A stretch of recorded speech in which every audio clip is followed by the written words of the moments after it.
नमस्कार दोस्तों, good evening to everyone, good evening to all of you. सभी को सायंकाल की राम राम, जय हिंद, जय भारत। मैं दिनेश शर्मा आपके अपने यूट्यूब चैनल में एक बार फिर से आपका हार्दिक स्वागत करता हूं। मुझे उम्मीद है कि सभी बच्चे व्यस्त होंगे, मस्त होंगे और तंदुरुस्त होंगे। और जितने भी मेरे आर्मी वाले बच्चे हैं, आप सभी को जय हिंद, जय भारत। और आपकी पढ़ाई बहुत ही शानदार चल रही होगी। आपका पेपर 1 से 2 दिनों में आपका शुरू होने वाले हैं और अलग अलग शिफ्ट के अलग अलग हिसाब से आप बच्चों के पेपर रहे होंगे। तो आपकी तैयारी, भरपूर तैयारी आपकी चल रही होगी, ऐसी मैं आपसे उम्मीद करता हूं। तो प्यारे बच्चों, उसी पीडीएफ फाइल का जो मैंने आपको बताया था कि जो रामबाण आपको जो ब्रह्मास्त्र मिलने वाला था, उसकी एक वीडियो रहती है। आज मैं ऑनलाइन आपके साथ नहीं आ पाया, तो मैं आपके लिए ऑफलाइन ये वीडियो अपलोड कर रहा हूँ। तो प्यारे बच्चों, इस वीडियो को, लास्ट वीडियो को देख लीजिएगा। और उसके बाद में कल ऑनलाइन क्लास आपकी लगातार 3 से 4 घंटे की ऑप्शन वाली लेकर आ रहा हूं। तो प्यारे बच्चों, उस वीडियो को भी आप ज़रूर देख लीजिएगा। आइए, पिछली क्लास में हमने जहां से छोड़ा था, तो उस क्लास को हम शुरू करते हैं। प्यारे बच्चों, मैंने आपको बताया था, यहाँ तक भी हो गया था। प्यारे बच्चों, हम थे अदरक एक जड़ ना होकर तना होता है, क्योंकि पिछली वीडियो अगर आपने हमारी नहीं देखी है तो हमारे चैनल की प्लेलिस्ट में जाकर वो वीडियो आप वहाँ से देख सकते हैं। क्योंकि आवाज़ चली गई थी जब हम लाइव ले रहे थे, तो हमने यहीं पे क्लास को ऑफ कर दिया था। अदरक एक जड़ ना होकर तना है, क्योंकि इसमें पर्व संधियाँ होती हैं। प्यारे बच्चों, जब मैं अदरक की बात करता हूँ तो अदरक किसका रूप है? जड़ का रूप है। देखिए, एक होती हैं जड़ और एक होती हैं तना। एक होते हैं जड़, एक होते हैं तना। एक रूपांतरित तना मॉडिफाइड स्टेम होती है, एक मॉडिफाइड रूट होती हैं। प्यारे बच्चों, जब हम मॉडिफाइड रूट की बात करते हैं, जब हम तने और जड़ की बात करते हैं, तो इसमें आपको ना केवल एक ही बात का विशेष ध्यान रखना होगा। जैसे जिसमें ना चोंच सी चलती चली जाती है। जितने भी आर्मी वाले भाई हैं वो सब गाँव से बिलोंग करते हैं ज़्यादातर, है ना। तो उसमें ना, जब आपने मूली को किसी खेत में से उखाड़ा होगा तो आपने देखा होगा नीचे चोंच सी चलती चली जाती है, जो वर्टिकल डायरेक्शन में, जो सीधी धरती में अंदर घुसती चली जाए, दैट इज़ कॉल्ड जड़, उसको रूट कहते हैं। और जो धरती के अंदर जाकर फैल जाए, हॉरिजॉन्टल फैल जाए, मतलब चपटा सा फैल जाए। जैसे आलू धरती के अंदर नीचे नहीं चलता चला जाता, वो नीचे जाकर फैल जाता है। तो इसका मतलब जो आलू है वो क्या है? तना है। मैं आपसे पूछता हूँ प्यारे बच्चों, सलगम जब आपने उखाड़ी होगी तो नीचे एक चोंच सी चलती चली जाती है, तो वो क्या है? जड़ है। मैं आपसे कहता हूँ प्याज, मैं आपसे कहता हूँ लहसुन। प्याज और लहसुन क्या है प्यारे बच्चों? प्याज और लहसुन है तना। कि सर ये तो सलगम जैसी लगती है। प्यारे बच्चे, आपने देखा होगा प्याज में कभी भी चोंच सी नहीं चलती है, मतलब वो इसलिए जड़ का रूप नहीं है। अदरक किसका रूप है? तना का रूप है प्यारे बच्चों। चुकंदर किसका है? जड़ का रूप है। हल्दी किसका रूप है प्यारे बच्चों?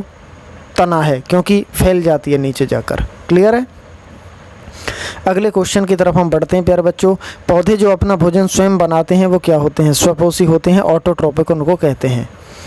सही आहार श्रृंखला को दर्शाता है। सबसे पहले पौधे होते हैं शाकाहारी, फिर मांसाहारी, फिर अपघटक होते हैं, डीकम्पोजर्स होते हैं।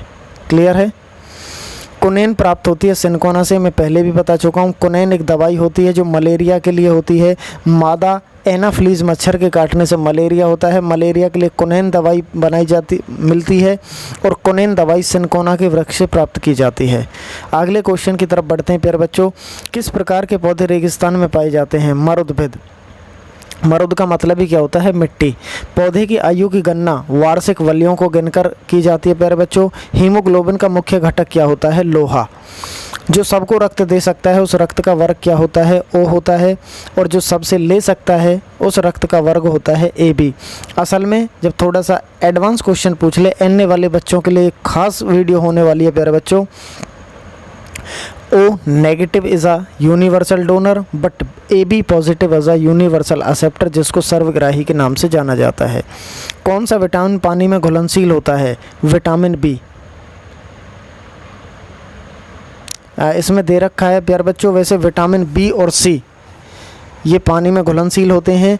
ADEK ये वसा में घुलनशील होते हैं। वाहनों से निकलने वाला सबसे हानिकारक प्रदूषक क्या होता है? कार्बन मोनोऑक्साइड होता है। भारत का राष्ट्रीय पक्षी मोर होता है, आपको पता होगा। अंडे देने वाला स्तनधारी कौन सा है? प्लेटिपस। क्योंकि स्तनधारी अंडे ना देकर डायरेक्ट बच्चे पैदा करते हैं, लेकिन एक स्तनधारी प्लेटिपस ऐसा है कि जो अंडे भी देता है। अंडे देने वाले क्या कहलाते हैं? अंडज कहलाते हैं प्यारे बच्चों। किस जंतु का जीवन काल सबसे अधिक होता है? कछुआ। दूध में जीवाणुओं को मारने की वैज्ञानिक क्रिया को क्या कहते हैं? पौष्टिकरण कहते हैं। पौष्टिकरण की खोज किसने की? ये कमेंट सेक्शन में कमेंट करके आप इसका ज़रूर जवाब आप मुझे बताइएगा, ठीक है। पैर के तलवे से मनुष्य शरीर में प्रवेश करने वाला गोल कृमि क्या है? पिन कृमि है। खाने योग्य कवक कौन सा है? एग्रिकस। कवक मतलब कि फंगस। फंगी मतलब एक तरह से काई, नहीं, फंगस मतलब फफूंद ही कहते हैं कवक को। भोपाल त्रासदी में निकलने वाली गैस कौन सी थी प्यारे बच्चों? भोपाल गैस त्रासदी में MIC का मतलब है मिथाइल आइसोसाइनेट। क्या प्यारे बच्चों? Methyl isocyanate. सेरीकल्चर रेशम उत्पादन से संबंधित होता है। फटाफट चलता चलूँगा प्यारे बच्चों क्वेश्चन की तरफ। फलों और सब्जियों में कौन सा विटामिन नहीं होता है? Vitamin D. फलों और सब्जियों में कौन सा विटामिन नहीं होता है? विटामिन डी नहीं होता है। सर्वाधिक प्रोटीन का स्रोत क्या है? सोयाबीन है। विषाणु जो जीवाणु को संक्रमित करता है क्या कहलाता है? बैक्टीरियोफेज। क्या कहलाते हैं? बैक्टीरियोफेज। विटामिन के का कमी का परिणाम होगा श्वास लेने में कठिनाई और रक्त का थक्का न जमना। क्या प्यारे बच्चों? रक्त का थक्का न जमना, ब्लड क्लॉटिंग न होना, विटामिन के की कमी से होता है। पौधों का जनन भाग क्या होता है? फूल होता है। फूल गोभी एक क्या है? पुष्पक्रम है। क्या है प्यारे बच्चों? पुष्पक्रम है। क्या है? पुष्पक्रम है। एक वास्तविक मछली है स्टारफिश। हाथी दांत किसका रूपांतरण होता है? कृंतक। हाथी के जो दांत होते हैं आपने देखे होंगे, हाथी के दांत खाने की और दिखाने की और, जो आपने जो देखे होंगे हाथी के दांत जो निकले होते हैं वो कौन से दांत होते हैं? कृंतक। कृंतक क्या होते हैं? इंसीजर। अगर कभी मनुष्य की बात आ जाए तो मनुष्य में दो प्रकार के दांत होते हैं प्यारे बच्चों, एक होते हैं स्थायी दांत और एक होते हैं अस्थायी दांत। एक होते हैं स्थायी दांत और एक होते हैं अस्थायी दांत। एक होते हैं परमानेंट और एक होते हैं टेम्परेरी टीथ। जो टेम्परेरी टीथ होते हैं वो होते हैं चाइल्ड्स टीथ के नाम से भी उनको जाना जाता है, बच्चों के। और परमानेंट टीथ जो होते हैं वो वयस्कों के दांत होते हैं, जो एडल्ट टीथ होते हैं। अरे क्या हो गया? एडल्ट टीथ की जब हम बात करते हैं प्यारे बच्चों, एक सेकंड इसमें, हाँ, तो जब हम एडल्ट टीथ की बात करते हैं तो उनकी संख्या होती है 32 और जब हम बच्चों के दांतों की बात करते हैं तो उनमें होते हैं 20। अब जो सामने वाले दांत होते हैं 4 ऊपर और 4 नीचे, देखो जबड़ा आपके दो ना, एक ऊपर वाला एक नीचे वाला, तो मैं टोटल बात करता हूँ 4 ऊपर 4 नीचे, तो टोटल मैं बात करूँगा तो 8 तो होते हैं आपके इंसीजर, जो सामने वाले दांत होते हैं जिनको कृंतक के नाम से जाना जाता है। इनको स्माइलिंग टीथ भी कहते हैं प्यारे बच्चों। जब आप हंसते हैं तो आपके कौन से दांत दिखते हैं? यही स्माइलिंग टीथ दिखते हैं। उसके साइड में एक इधर होता है, एक इधर, एक नीचे इधर और एक नीचे इधर, तो टोटल होते हैं 4, जिसको कहते हैं कैनाइन। कैनाइन मतलब कि रदनक, जो चीड़ने या फाड़ने के, जिसको एक आम भाषा में कीला कहते हैं। उसके साइड में दो होते हैं, 2 इधर 2 इधर 2 इधर और 2 इधर, मतलब कि 4 दूनी 8। तो 8 होते हैं आपके प्रीमोलर। आपके दांतों में प्रीमोलर 8 होते हैं प्यारे बच्चों। और जब हम और बात करते हैं प्यारे बच्चों तो उसके साइड में 8 होते हैं मोलर। 8 क्या होते हैं? मोलर होते हैं। और उसके साइड में आपकी 4 होती हैं अक्कल डाढ़, जिसको विजडम टीथ के नाम से बोला जाता है। तो टोटल मिलाकर कितने होते हैं? 32। बच्चों में होते हैं 20। बच्चों में याद रखना, ना तो प्रीमोलर होते हैं, बच्चों में प्रीमोलर नहीं होते हैं, और ना आपकी अक्कल डाढ़ होती है। तो इस वजह से 8 वो घट गए और 4 ये घट गए, तो मतलब 20 प्लस में 12, 32 में से 12 गए तो 20 बचते हैं। क्लियर प्यारे बच्चों? ये पूरा मैंने दांतों का आपको बता दिया। दांत किसके बने होते हैं? कैल्शियम और फास्फोरस के बने होते हैं। रात के समय पेड़ के नीचे सोने के लिए मना किया जाता है, क्योंकि इस समय पेड़ कार्बन डाइऑक्साइड छोड़ते हैं। एक व्यक्ति जिसका रक्त समूह ए है ऐसे व्यक्ति से रक्त ले सकता है जिसका रक्त ए और ओ है। क्यों? क्योंकि ओ सभी को दे सकता है। उड़ने वाला स्तनी कौन सी है? चमगादड़। उभयलिंगी। उभयलिंगी मतलब जिसमें दोनों लिंग होते हैं प्यारे बच्चों। उभय का मतलब दोनों। केंचुआ है। विटामिन सी सबसे अधिक कहाँ पाया जाता है? आंवला में। प्रोटीन का सर्व प्रमुख स्रोत क्या है प्यारे बच्चों? सोयाबीन है। दूध, घी और मक्खन द्वारा प्राप्त होता है विटामिन ए और डी। विटामिन ए सी प्रचुर मात्रा में किस में पाया जाता है? गाजर में। किस में ऊर्जा की प्रतिशतता सबसे अधिक होती है? सुक्रोज। सुक्रोज सबसे मीठा कार्बोहाइड्रेट होता है प्यारे बच्चों। फल शर्करा के नाम से भी इसको फ्रक्टोज को जाना जाता है। सॉरी, सुक्रोज सबसे मीठा नहीं होता प्यारे बच्चों, इसको करेक्ट कर लीजिएगा। फ्रक्टोज होता है सबसे मीठा शर्करा। क्या होता है? फ्रक्टोज, जिसको फल शर्करा के नाम से, फ्रूट शुगर के नाम से भी जानते हैं। क्लियर है? आहार चक्र की शुरुआत किससे होती है? फोटोसिंथेसिस से। किससे? फोटोसिंथेसिस। अगले क्वेश्चन की तरफ हम बढ़ते हैं। फटाफट करते चलेंगे प्यारे बच्चों। आज के क्वेश्चंस को हम, आज इस PDF फाइल को मैं समाप्त करने वाला हूँ पूरा। उभयचर जंतु कैसे श्वसन करते हैं? फेफड़े, गिल और चर्म के द्वारा करते हैं। प्रोटीन में कितने अमीनो एसिड पाए जाते हैं? 20। नलिकाहीन ग्रंथियों का स्राव क्या कहलाता है? हार्मोन्स कहलाता है। ये बात हो रही है अंतःस्रावी ग्रंथियों की। अंतःस्रावी ग्रंथि दे हैव डक्टलेस, ये नलिका विहीन होती हैं और ये हमेशा क्या रिलीज़ करती हैं? हार्मोन्स रिलीज करती हैं। एक बाह्य स्रावी ग्रंथि होती हैं, वो एंजाइम रिलीज़ करती हैं, लेकिन एक मिक्स्ड ग्लैंड होती हैं, वो एंजाइम भी रिलीज़ करती हैं और हार्मोन्स भी और जूस भी रिलीज़ करती हैं। हार्मोन्स का उपयोग किया जाता है मेटाबॉलिक कार्य, पाचन संबंधी क्रियाओं के लिए और बॉडी की ग्रोथिंग के लिए।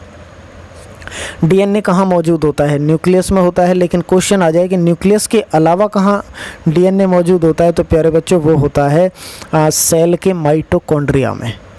मानव शरीर की सबसे कठोर हिस्सा क्या होता है? हड्डी होती है। मानव रक्त में प्लाज्मा कितने प्रतिशत होती है? 55%। यीस्ट मतलब कि खमीर किसका मुख्य स्रोत है? राइबोफ्लेविन। किसका है? राइबोफ्लेविन। रक्त परिसंचरण तंत्र की खोज किसने की? विलियम हार्वे के द्वारा। कोशिका भित्ति किस में पाया जाता है? वनस्पति कोशिका में। किसकी बनी होती है कोशिका भित्ति? वनस्पति कोशिका में सेल्यूलोज की बनी होती है। मनुष्य मादा में निषेचन किस स्थान पर होता है? अंडवाहिनी नली में होता है। अपमार्जक डिटर्जेंट क्या होते हैं? निर्मलक क्लीनिंग एजेंट होते हैं। जठर रस में कौन सा एंजाइम होता है? पेप्सिन और रेनिन।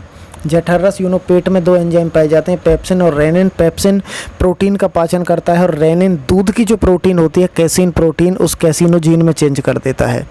मनुष्य में जनन का प्रकार केवल कैसा होता है? लैंगिक। और पेनिसिलिन क्या है? एक प्रकार की एंटीबायोटिक है। मैं आपको कमेंट सेक्शन के लिए क्वेश्चन देता हूँ प्यारे बच्चों, पेनिसिलिन की खोज किसके द्वारा की गई? पेनिसिलिन की खोज किस वैज्ञानिक के द्वारा की गई? कमेंट सेक्शन में कमेंट करके इस वीडियो में ज़रूर आप आंसर दीजिएगा। अशुद्ध रक्त कहाँ बहता है? सिराओं में बहता है। लेकिन शुद्ध रक्त कहाँ बहता है? धमनियों में बहता है। और सिराएं होती हैं सरफेस पर। हैजा किससे फैलता है? मक्खियों से। क्लोरोफिल कहाँ होता है? पत्तियों में। स्टोमेटा कहाँ होता है? पत्ती की निचली परत पर, जो छिद्र छिद्र टाइप के से देखे होंगे आपने। मनुष्य में ग्रेव्य कोशिकाएं, कशेरुकाएँ कितनी होती हैं? 7 होती हैं, 7 होती हैं। मनुष्य शरीर की सबसे बड़ी ग्रंथि कौन सी है? लीवर। ये बाह्य स्रावी भी है, सबसे बड़ी वैसे भी है। सूर्य प्रकाश कौन सा विटामिन उत्पन्न करता है? Vitamin D. सबसे अच्छा प्रोटीन का स्रोत क्या है? मछली है। प्लेग बीमारी किससे फैलती है? चूहे के काटने से फैलती है। कोशिका विभाजन किस प्रक्रिया से होती है? कोशिका का विभाजन होता है माइटोसिस प्रोसेस से। कहाँ से प्यारे बच्चों? माइटोसिस। खट्टे फलों में विटामिन सी पाया जाता है। इंसुलिन हार्मोन्स किस अंग से स्रावित होता है? इंसुलिन जो हार्मोन्स होता है वो अग्नाशय पैनक्रियास से रिलीज होता है। इंसुलिन की कमी से शुगर रोग हो जाता है, डायबिटीज़ जिसको मधुमेह के नाम से जाना जाता है, इंसुलिन की कमी से होता है और ग्लूकोज की अधिकता से होता है। स्तन ग्रंथि से दूध निकालने में कौन सा हार्मोन सहायक है? ऑक्सीटोसिन हार्मोन्स के कारण स्तन ग्रंथि से दूध निकलता है। प्रोटीन सर्वाधिक किस में होता है? सोयाबीन में। ऑक्सीजनेटेड शुद्ध रक्त हृदय के किस भाग में डाला जाता है? सबसे पहले बाएं आलिंद में। लीवर यकृत का मुख्य कार्य क्या होता है? पाचन क्रिया। इस हाइट के बारे में पिछली क्लास में मैं आपको बता चुका हूँ। हृदय में कितने भाग होते हैं? 4। कौन कौन से? बाएं आलिंद, दाएं आलिंद, बायां निलय, दायां निलय। किस में शुद्ध रक्त जाता है, किस में अशुद्ध रक्त जाता है? फुफ्फुस सराएं क्या होती हैं? फुफ्फुस धमनियाँ क्या होती हैं? अयोटा क्या होती है? वेंस क्या होती हैं? आर्टरीज क्या होती हैं? कहाँ से कौन ब्लड ले जाता है? सब की चर्चा मैं पिछली क्लास में कर चुका हूँ। मैं बार बार कह रहा हूँ मेरे प्यारे बच्चों कि अगर आपने पिछली वीडियो हमारी नहीं देखी है तो चैनल की प्लेलिस्ट में जाकर आप हमारी वो वीडियो देख सकते हैं। भोजन को पचाने के लिए अमाशय जो हाइड्रोक्लोरिक अम्ल HCl अम्ल स्रावित करता है उसका pH मान कितना होता है। इसमें 2 दे रखा है प्यारे बच्चों, वैसे 1.2 is the right answer, but जब कंसनट्रेट HCl अम्ल का पूछने लगे कि इसका pH मान कितना होता है तो HCl अम्ल का pH मान कंसनट्रेट, जिसमें कंसनट्रेट का मतलब होता है जिसमें अम्ल की मात्रा ज़्यादा और पानी की मात्रा कम, तो उसका होता है 0। HCl का pH कितना होता है 0। मनुष्य में 2 शुक्रवाहिनियाँ खुलती हैं मूत्रमार्ग से। शिशु के विकास के लिए सबसे आवश्यक तत्व कौन सा है? प्रोटीन। पेपर में क्वेश्चन कैसे पूछेगा? पेपर में 20 बार एग्जाम में क्वेश्चन आया है 14 वर्ष तक के बच्चों के लिए, कितने 14 वर्ष तक के बच्चों के लिए सबसे ज़रूरी मुख्य पोषक तत्व क्या होता है प्यारे बच्चों? प्रोटीन होता है। किस धातु को जीवन रक्षक धातु कहते हैं? रेडियम। कौन सा विटामिन गर्म होने पर नष्ट हो जाता है? हीट सेंसिटिव विटामिन भी कहते हैं, विटामिन सी। कौन सा रक्त समूह सर्वत्र ग्राही होता है? AB। BCG का टीका किस बीमारी के लिए दिया जाता है? TB। कौन सी वायरस की बीमारी है? पोलियो। लार में कौन सा एंजाइम पाया जाता है? टाइलिन, जिसको अमाइलेज के नाम से भी जानते हैं। गुर्दे की कार्यवाही इकाई क्या है? नेफ्रॉन। क्या है? किडनी। किडनी की इकाई को क्या कहते हैं? नेफ्रॉन कहते हैं। Nephron is the structural and functional unit of kidney. श्वसन की क्रिया कहाँ होती है? माइटोकॉन्ड्रिया में। ट्रैकोमा रोग किससे संबंधित है प्यारे बच्चों? आँखों से संबंधित। इन्फ्लुएंजा बीमारी किसके कारण होती है? वायरस। पित्त किसके द्वारा स्रावित होता है? लीवर, यकृत। कौन सा तत्व या रसायन पौधों से प्राप्त होता है?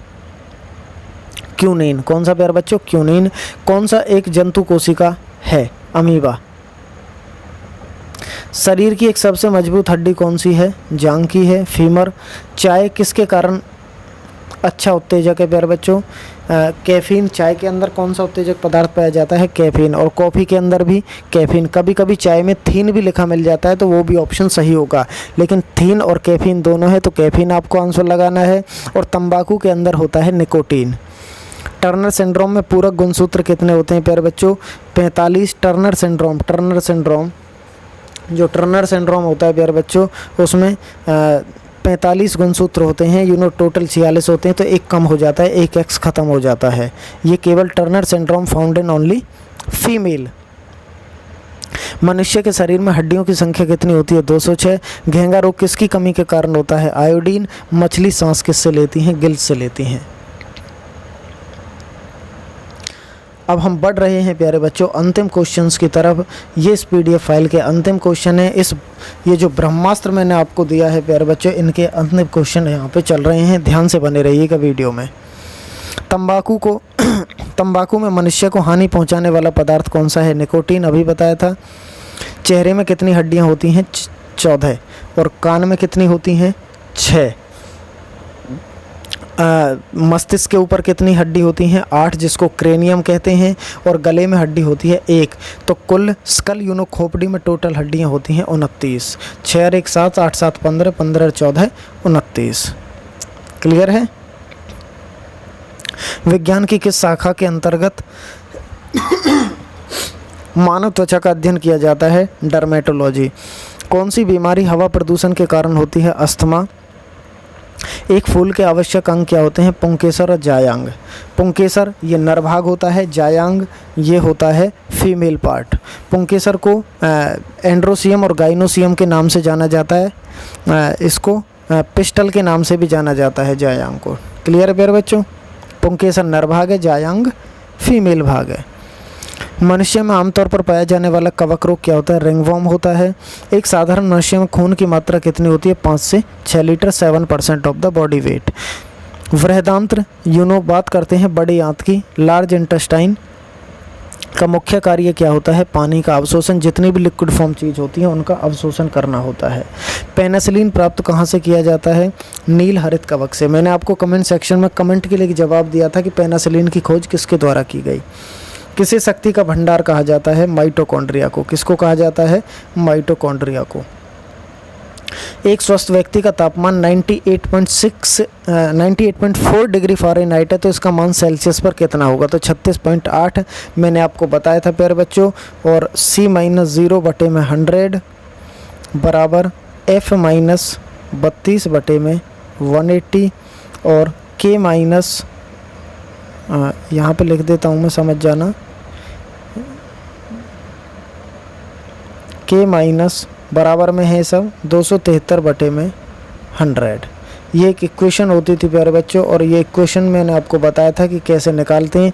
जैसे तापमान 98.6 या 4 कुछ भी आ जाए, दोनों सही है। वैसे 98.6 इज़ द राइट आंसर, है ना, बिल्कुल एग्जैक्ट, मतलब हैं दोनों सही। 98.6 डिग्री फ़ारेनहाइट है तो 37 डिग्री सेल्सियस आपका बॉडी टेम्परेचर होता है। यही तापमान केल्विन में कैसे होगा, कितना होगा, सॉरी 310 केल्विन होगा प्यारे बच्चों। ठीक है, तो दोस्तों ये PDF फाइल आपकी कंप्लीट हो चुकी है। ये सारी की सारी PDF फाइल ये रामबाण औषधि में आपको दे चुका हूँ।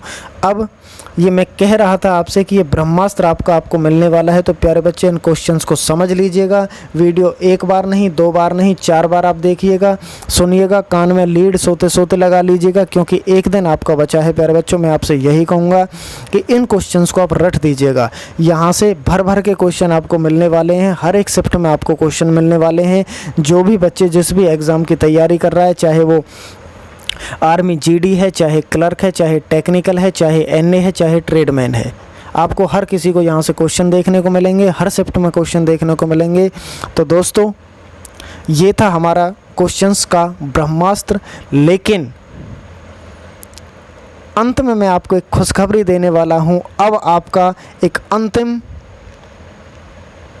आपका नारायण अस्त्र आने वाला है। ये था ब्रह्मास्त्र, अब एक नारायण अस्त्र आने वाला है जो कभी काटे नहीं कटता प्यारे बच्चों किसी के। और वो नारायण अस्त्र मैं आपको कल देने वाला हूँ, दो पार्ट में रहेगा। देखिए हम किसी अपना इष्ट होता है तो हम किसी को नाराज़ नहीं करेंगे। एक नारायण अस्त्र चलने वाला है और एक पाशुपात अस्त्र चलने वाला है, तो ये 2 अस्त्र कल चलेंगे और उन क्वेश्चंस को मैं आपके साथ शेयर करूंगा। लाइव वीडियो रहेगी प्यारे बच्चों, तो उस वीडियो में ज़रूर जुड़ जाइएगा। आज के लिए केवल इतना ही दोस्तों। आप सभी का हमसे जुड़ने के लिए बहुत बहुत धन्यवाद, बहुत बहुत आभार। ओके, जय हिंद, जय भारत, गुड नाइट। आपके लिए गुड नाइट नहीं है, आप तो पढ़िए और सिलेक्शन लीजिए प्यारे बच्चों। आपके पास 2 दिन है, जी जान लगा दीजिए और कहीं ना कहीं परमात्मा आपकी ज़रूर मदद करेंगे। तो दोस्तों थैंक यू, आप सभी का जुड़ने के लिए बहुत बहुत धन्यवाद।